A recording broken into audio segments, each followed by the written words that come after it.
Padre, te damos gracias por este día, esta tarde en la que podemos estar juntos, unidos como Iglesia Aposento Alto, dándote culto en espíritu y en verdad. Gracias, Padre, porque tú nos has no solamente escogido, sino llamado como discípulos. Por cuanto nosotros nos llamamos cristianos, seguimos a Cristo, seguimos su palabra, estamos bajo su autoridad y su señorío, por cuanto Él es dueño de nuestra vida. Y, Padre, queremos que así sea realmente todos los días de nuestra vida. Una vida en la que de verdad tú te puedas glorificar y tú te sientas, Padre, complacido, porque somos aquellos que estamos testificando que Jesús es el Cristo, de aquí hasta el último de la tierra. Oramos, Padre, en el nombre de Jesucristo. Amén. Bienvenidos, hermanos, al culto de oración de la Iglesia Aposento Alto, ese tiempo en el que estamos compartiendo la palabra, estamos orando, estamos yendo en la misma dirección. Y para continuar en esa dirección tenemos que recordar la palabra del domingo, que además también tiene referencia en el domingo anterior cuando el pastor Antonio nos hablaba de que teníamos que ser esos discípulos que salváramos la iglesia y el campo. Y la semana pasada, el domingo, estuvimos hablando también de ser esos discípulos de Jesús, esos discípulos que están fuertes y férreos en la fe, en la determinación, en la victoria, en el seguimiento solo de Cristo, por y para Cristo. Y hoy vamos a incidir un poquito más en este tema y en esta idea. Vamos a seguir profundizando en este mensaje bíblico donde Dios nos está llevando a ser esos discípulos que vayan a testificar de Él hasta el último de la tierra. Si nos vamos a Juan capítulo 16, hacia el final del capítulo nos encontramos unas palabras muy importantes. Son los últimos mensajes que Jesús les está dando a los discípulos, a los apóstoles, antes de la crucifixión, antes de la pasión. Y en esos momentos previos, en la cena, en el cenáculo, antes de ir al Getsemaní, Jesús les está hablando cosas muy importantes. Y vamos a leer en el capítulo 16, dice el versículo 32, «He aquí la hora viene, y ha venido ya, en que seréis esparcidos cada uno por su lado, y me dejaréis solo. Mas no estoy solo, porque el Padre está conmigo. Estas cosas os he hablado para que en mí tengáis paz. En el mundo tendréis aflicción, pero confiad, yo he vencido al mundo». Las palabras de Cristo son muy claras y muy directas, en los cuales no estamos hablando de un esparcimiento como el que luego habría tiempo después en Jerusalén, cuando en el capítulo 8 de Hechos los discípulos y los creyentes tienen que salir de la ciudad, sino que estamos hablando de que en ese mismo momento, poco rato después, por así decirlo, Jesús iba a ser apresado y sus discípulos iban a salir huyendo. Y ellos iban a tener que enfrentarse a un mundo muy complicado y muy difícil que Jesús ya iba a experimentar de una forma muy cruda, muy real. Y los discípulos iban a ver lo que les esperaba en el mundo. No todos murieron como Cristo, pero sí todos, menos Juan, y en ese momento Judas tampoco, todos murieron martirizados. Al menos eso es lo que se cree comúnmente. Pero ninguno murió de una forma plácida, quitando un poco a Juan. Ninguno murió tranquilamente, rodeado de su familia, como a veces sale en las películas, o en los libros, en las historias. Todos murieron testificando que Jesús es el Cristo. Todos murieron yendo al campo a evangelizar y a testificar sobre este nombre. Todos murieron de la forma en la que ya Jesús les había avisado, que en el mundo se iban a encontrar muchos problemas. Y es que ya en el capítulo 15 nos encontramos a partir del 18 en este texto: «Si el mundo os aborrece, sabed que a mí me ha aborrecido antes que a vosotros». Es decir, es que cuando veáis al mundo y os encontréis con estas dificultades, recordad que todo lo que el mundo, o como el mundo se enfrenta a vosotros, no se enfrenta a vosotros, se enfrenta al mensaje de Cristo, se enfrenta al mensaje del Evangelio. No es algo, no os lo toméis de una forma personal, es que sois discípulos de Cristo, es que sois hijos de Dios. Y ellos, al mundo y a la oscuridad y a Satanás, no le importáis vosotros nada. Lo que le importa a Satanás es el mensaje del Evangelio y que vosotros testifiquéis que Jesús es el Cristo. Cuando nosotros vivimos una vida en la que no testificamos, no experimentamos, no compartimos el Evangelio, no estamos de alguna forma estamos pertrechando el reino de Dios en la tierra, no lo estamos estableciendo. Pues mientras que no lo hagamos, pues Satanás está contento, nos deja en paz, no le importamos nada. Pero cuando salimos al mundo como un hijo de Dios y como un creyente y como un discípulo, es cuando el mundo se revuelve contra nosotros. Yo puedo como creyente vivir en el mundo y no tener un problema, ninguno, pero si yo soy un discípulo, yo de verdad estoy en el mundo para salvar al mundo, es cuando el mundo se revela. Y Jesús lo está diciendo en estas palabras, donde está hablando y está avisando a los discípulos de que van a ser perseguidos, de que van a vivir momentos difíciles y complicados, de que van a estar pasando por muchas dificultades. Y Jesús les tiene que recordar esto. Vais a pasarlo mal en el mundo, pero tenéis que uniros y permanecer fuertes en ese mensaje que es origen de la discordia. Y recordando las palabras de Jesús, yo os he hablado estas palabras para que en mí tengáis paz. ¿Qué es lo que quizá más pueda ser extraño de una forma narrativa? Porque si yo por llevar tu mensaje voy a tener conflicto, entonces, ¿por qué voy a encontrar paz en ti? Porque precisamente Él ha vencido el mundo. Y la muestra es la cruz. Ni siquiera la cruz, la muerte de Cristo, pudo pararle en ese momento, porque el plan de Dios y su poder es tan grande y tan inmenso que puede llegar a pasar por encima o a atravesar la muerte. De la misma forma, mis circunstancias, mis conflictos, mis persecuciones, mis desastres no van a ser un problema para mí. Porque ni siquiera la muerte lo es, tampoco lo va a ser esto.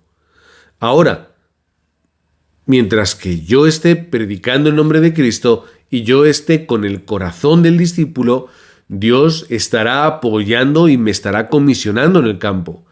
¿Qué ocurre cuando yo no hago esto? Si yo no estoy en el mundo para ser un discípulo, entonces la comisión desaparece. En otras palabras, ¿por qué Dios se va a mostrar tanto interés en cuidarme, en protegerme, en darme, en llevarme, en traerme, si yo no estoy haciendo lo que Él quiere que haga? Es decir, si yo no estoy cumpliendo con su plan, ¿por qué hay comisión? No hay comisión. Solo hay comisión cuando yo estoy testificando el nombre de Cristo. Por lo tanto, quedémonos con estas palabras. Sí, testificando y llevando el nombre de Cristo como discípulos y obreros, podremos encontrar problemas en el mundo. Sí, pero es precisamente ese nombre que testificamos el que tiene el poder y la autoridad sobre aquello que viene contra nosotros. Por lo tanto, en Él podemos encontrar paz. Porque efectivamente en el mundo el discípulo encuentra conflicto, pero al mismo tiempo la paz sobreabunda mi corazón para que no me turbe, para que no me caiga. Cristo ha vencido al mundo. Cristo tiene el poder absoluto de vencer todo lo que hay a mi alrededor.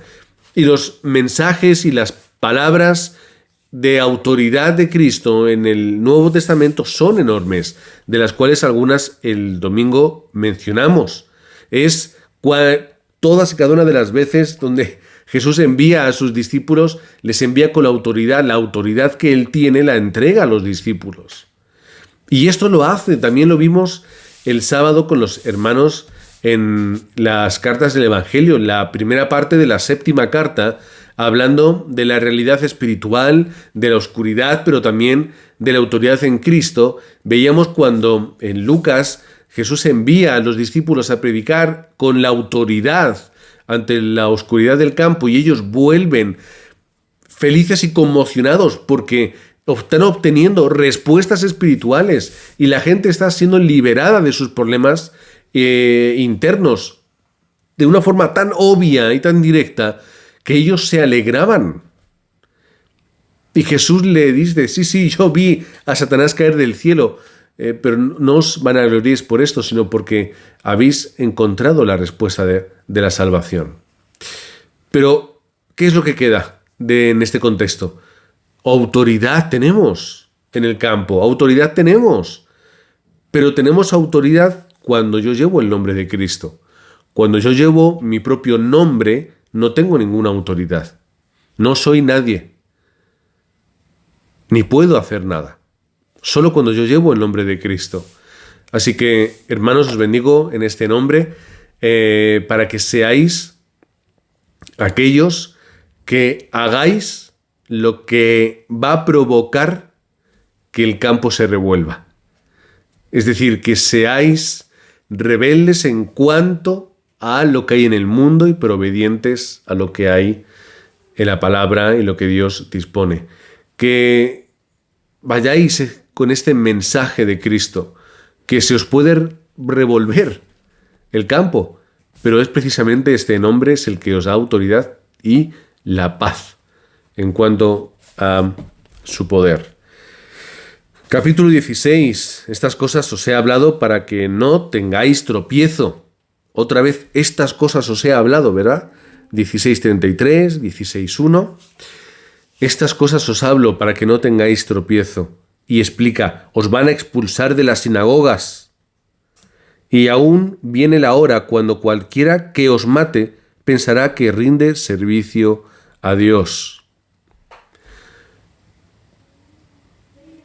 Las palabras de Cristo son claras y nítidas. Va a llegar el día en el que os expulsarán de las sinagogas. Tenemos referencias aquí, ya en el mismo texto, tenemos referencias donde a Pablo cuántas veces les expulsan de las sinagogas.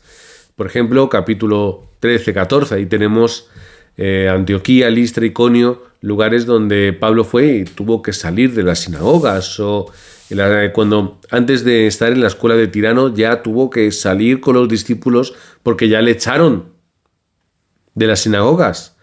Pero es que aún más, llegará la hora en que os van a matar. Y cuando lo hagan, van a pensar que están haciendo un servicio a Dios. Y lo curioso del mundo en el que estamos es que, bueno, quizá esto a día de hoy es complicado, pero si lo podemos traducir al año 2026, en el que ya vamos a entrar. Cuando en Nigeria está habiendo tantos problemas y tanta persecución a los cristianos, lo hacen personas que creen que están rindiendo un buen trabajo a Dios. Llámalo Dios, ellos lo llaman Alá. Hay mucha gente que piensa que metiendo a los cristianos en la cárcel por predicar o por hablar mensajes bíblicos que no están acorde de las nuevas corrientes, pues están haciendo un buen trabajo. No para Dios, sino para el Dios del modernismo, de la coherencia, de la humanidad, de la evolución, muchas cosas. Es decir, hay muchos dioses en la sociedad y muchos motivos por los cuales nosotros vamos a ser perseguidos y vamos a ver cómo el campo se revuelve, vamos a ver cómo Satanás quiere callarnos y silenciarnos. Pero no lo podemos permitir, porque en Cristo tenemos paz y autoridad. En Cristo tenemos poder y Cristo es quien ha derrotado ya la oscuridad, por lo tanto, que no se engañe. Sed valientes y entrad al campo de una forma frontal, predicando esta palabra del Evangelio del Reino. Y como hablaba a los hermanos el sábado en las cartas del Evangelio, mensaje 7, como he dicho antes, al final del todo dejaba unas frases en las cuales encadenábamos una tras otra y empezábamos hablando de que Satanás no quiere que tú escuches el Evangelio. Pero si lo escuchas, pues por lo menos que no medites en ello. Y si meditas en ello, pues por lo menos que no ores. Y si oras por ello, por lo menos que no veas el cumplimiento. Y si ves el cumplimiento, por lo menos, que no lo testifiques. Porque en el momento en el que ya todo está ocurrido y lo testificas, no hay nada que pueda parar la predicación del Evangelio. No hay nada que pare la predicación de aquel que escucha la palabra, la personaliza y la ve cumplida en el campo.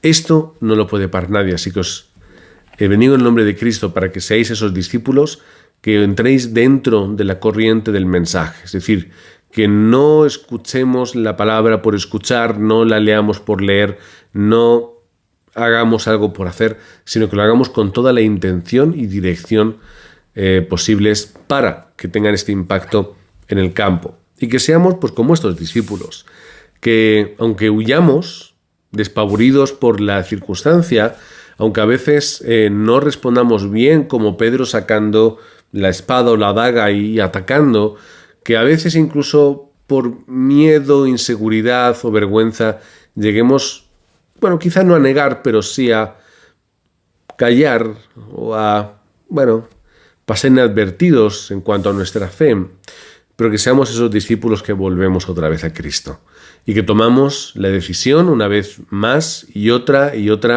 de ser seguidores suyos. Y ahí es cuando veremos la victoria final, que es la predicación del Evangelio. Esa es nuestra victoria. Nosotros tenemos victoria cuando predicamos el Evangelio. El resto ya le corresponde a Dios y a la obra del Espíritu Santo, pero nuestra victoria es predicar. Cuando yo predico, yo estoy teniendo victoria. Yo estoy haciendo lo que yo he sido llamado a hacer, es decir, estoy sirviendo conforme al sentido de mi vida. Ahora, si yo voy al campo, si yo voy a este mundo sin el mensaje de Cristo, no para predicar, sino para vivir, ganar, conseguir y hacerme hueco y en el mundo, como muchas veces se dice, no, es que hay que luchar, hay que trabajar, tienes que ganar dinero, tienes que hacer esto y lo otro. Todo eso no importa absolutamente nada si no sirve para la evangelización del mundo. Si tenéis vuestros trabajos no para el Evangelio y para la gloria de Dios, o vuestros negocios, o vuestros estudios, o vuestras familias, o incluso vuestras vidas, entonces estáis fuera de la garantía, por así decirlo, de un producto. Cuando tú compras un producto, tú tienes una garantía del fabricante, normalmente, por ejemplo, productos electrónicos, 2 años de garantía por ley. Ahora, si tú compras un ordenador, como el que tengo yo aquí ahora enfrente, tú lo compras y le quitas los tornillos y lo abres, la garantía se pierde. ¿Qué quiero decir con esto? Tú tienes la garantía de un hijo de Dios, de un obrero para la evangelización del mundo. El momento en el que Dios te ha dado una vida, que Dios te ha dado un trabajo, que Dios te ha dado talento y capacidad, que Dios te ha llevado a un lugar, no lo utilizas para lo que lo tienes que utilizar, si haces un uso indebido o diferente, pierdes la garantía. No voy a decir que Dios no te vaya a cubrir, que Dios no te vaya a ayudar, pero pierdes esa garantía. ¿Entendéis lo que quiero decir con garantía? No quiero ir mucho más allá. Pero, si yo entiendo, Padre, tú me has dado una vida, me has dado una familia, me has dado un trabajo, me has dado economía, me has dado talento, me has dado tiempo, me has dado lo que me hayas dado. Esto que tú me has dado, te lo doy a ti, te lo devuelvo y lo empleo para lo que tú quieres. Esa garantía te cubre de por vida, hasta el último día, hasta el último segundo. Y las palabras que Jesús dice tendrán todo el sentido del mundo. Estas cosas nos cuenta Jesús para que tengamos paz en Él, en Cristo.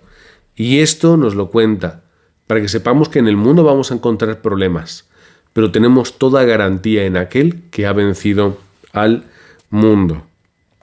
Por lo tanto, vamos a disfrutar de esa vida garantizada en Cristo, siempre y cuando la utilicemos de la forma correcta. Cuando yo no vivo por lo que tengo que vivir, entonces lo que ocurra será mi responsabilidad. Porque yo he sido el dueño y he tomado mis decisiones y mis determinaciones. Y luego pediremos a Dios que nos ayude, y nos ayudará de una forma u otra. pero yo pagaré las consecuencias. Pero en Cristo, cuando vivimos por y para Cristo, tenemos una total garantía como discípulos suyos, comisionados y encomendados para nuestro campo. Amén. Así que vamos a orar, dándole las gracias a Dios de que siendo sus discípulos, Él no nos abandona, Él no nos deja tirados en ningún lugar, Él está con nosotros todos los días hasta el fin. Y esta es nuestra garantía, no solamente de que somos hijos de Dios, como formamos parte de una gran familia, sino que además estamos dentro de esa corriente de la palabra y de la evangelización del mundo, donde queremos entregar nuestra vida por y para Él. Y finalmente, que cuando digamos que somos cristianos, que lo digamos con todo el motivo y la razón del mundo. Yo soy cristiano porque sigo a Cristo. Ahora, la pregunta es, ¿nosotros seguimos a Cristo de verdad? ¿Vivimos por y para Él? ¿Cumplimos con sus propósitos y sus designios? Pues esas son las preguntas que cada uno tiene que responder. Si es que sí, oremos para que Dios nos siga dando fuerza y no paremos ni frenemos. Si la respuesta es no, entonces, Padre, cambia mi corazón y mi mente para que yo pueda dirigirme hacia el lugar correcto. Vamos a orar todos juntos. Padre, te queremos dar gracias en este día y en este momento por la Iglesia Aposento Alto, por los hermanos y hermanas que están en esta congregación, con aquellos también hermanos y hermanas en Cristo que están alrededor del mundo, que pueden escuchar este mensaje en cualquier país, en cualquier lugar. Gracias, Padre, porque todos y cada uno de nosotros somos familia, somos Iglesia de Jesucristo y estamos unidos con un propósito mucho mayor que el que podemos nosotros crear por nuestra cuenta y con nuestra perspectiva y nuestra idea. Padre, no tiene que ver con nuestra capacidad, sino que tiene que ver con la gracia que recibamos por tu parte, y eso depende de nosotros. Cuanto más estemos dispuestos a darte, más, Padre, tú podrás entregarnos a nosotros. Cuanto más podamos entregar y darte nuestro corazón, tú más podrás moldearlo y cambiarlo conforme a tu imagen y semejanza. Padre, gracias porque no solamente somos pertenecientes a un grupo, sino que somos comisionados como discípulos hacia el campo para hacer la evangelización del mundo. Somos, Padre, a aquellos discípulos creyentes, sí, cristianos, discípulos seguidores de Cristo, entendiendo que ese es el propósito de nuestra vida. Y, Padre, todas nuestras limitaciones, te pedimos que nos des ese Espíritu Santo, el cual tiene que ayudarnos a traspasar nuestros límites y nuestras barreras, que podamos ser esos discípulos que, siendo llenos del Espíritu Santo, pueden hacer cosas que jamás pensaban que podían hacer, llegando a conocer, a hablar y a decir y a transmitir más de lo que podríamos hacer por nuestra cuenta, que podamos llegar a los campos que nunca habríamos pensado, sino que son los campos que tú has preparado para nosotros, y que podamos ayudar a la gente a conocer el Evangelio, no a comprender una religión ni a seguir una ley, sino que ellos puedan entender que Jesús es el Cristo. Y, Padre, queremos seguir orando para que cambies y transforme nuestro corazón por un corazón de discípulos, que podamos ponerte a ti en lo más alto de nuestras prioridades, que transmitir la palabra del Evangelio de Cristo sea nuestra primera intención en todo encuentro y con toda persona, y que a cada lugar al que vayamos y todo sitio que pisemos con la planta de nuestros pies sea un lugar donde estemos con el corazón abierto y dispuestos a hallar a aquel que necesita escuchar que Jesús es el Cristo. Padre, perdona nuestras incapacidades, nuestras torpezas y a veces, pues, cuando nos desenfocamos y perdemos nuestra atención en otras cosas. Perdona, Padre, que a veces, muchas veces y en ocasiones casi siempre, seamos esos torpes hijos tuyos que no piensan más que de una forma egoísta en sí mismos. Y cambia, Padre, nuestra forma de pensar y llegar a ser discípulos y seguidores tuyos, ser herramientas útiles en tus manos. Oramos, Padre, en el nombre de Jesucristo, por la Iglesia Aposento Alto, por las familias, aquellas que están entre nosotros, aquellas que necesitan sanidad, aquellas que necesitan cambiar sus perspectivas y su enfoque, a aquellas que necesitan tomar determinaciones. También oramos por ellas, oramos por los remanentes, oramos por las familias y por los padres. Oramos, Padre, por los hermanos y hermanas que están alrededor del mundo, en esas 237 naciones conectados a través de Internet, y en especial oramos por el campo de Miami, donde el pastor Antonio y la pastora Juana Mari estarán visitando para poder testificar, para poder hacer campamento de evangelismo y tener unidad con los hermanos y con las hermanas, con los obreros y discípulos del campo. Oramos, Padre, porque tuya es la obra y hacia ti y para ti y por ti son todas las cosas. Oramos en el nombre de Jesucristo. Amén.